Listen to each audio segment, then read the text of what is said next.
our samplers.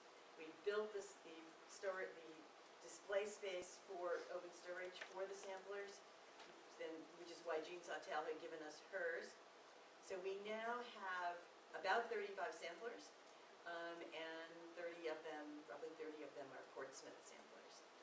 And this is a new one that we were able to purchase at the auction of Betty Ring's collection from Sotheby's.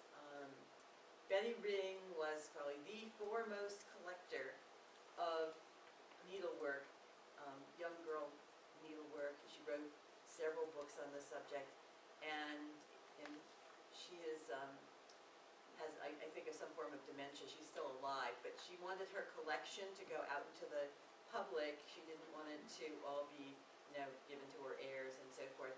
So I think quite a number of the pieces ended up at public institutions. The top sale at the auction was over $1 million. Obviously, we have nowhere near that. You can have a building, or you can have one. Right. Well, it was a Burlington, New Jersey one that went for that much money. But there were two Portsmouth samplers that went for, one for $50,000 and one for $80,000. This one, we bought ours after the auction. It did not make the reserve during the auction, so I called up and said, well, are they going to be sold, the ones that didn't make their reserve? And I put in my bid, and they accepted it. And finally we got the sampler after much detail about billing and so forth. But this is Anne Garish, and it's 1832. She lived here in Portsmouth, and then she married a mask maker, and she was sort of a middle-class person in family at a time when girls of that class were being more educated than before.